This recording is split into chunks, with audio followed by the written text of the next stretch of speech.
Hey guys, it's Claudia from Honey Petals.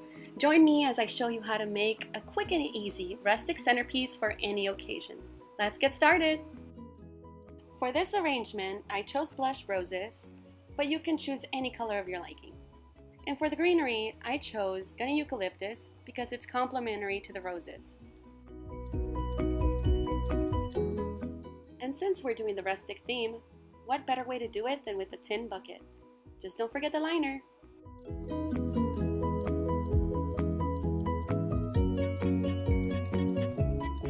Lastly, we're going to need floral clippers and a rubber band.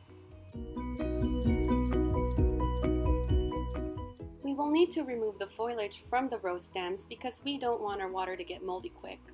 So remove all the greenery and the outer petals.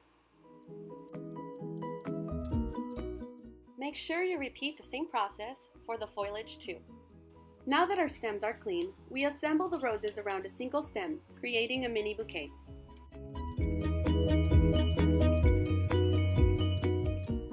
Hold the foliage by the stem and insert the stem from the top, then pull the stem from the bottom. Using the clippers, trim the excess length. It'll make it easier for us to tie it. Use the tin as a guide to measure the length of the stems you will need to cut for a secure hold. You'll be cutting an inch or two shorter than the length of the bucket.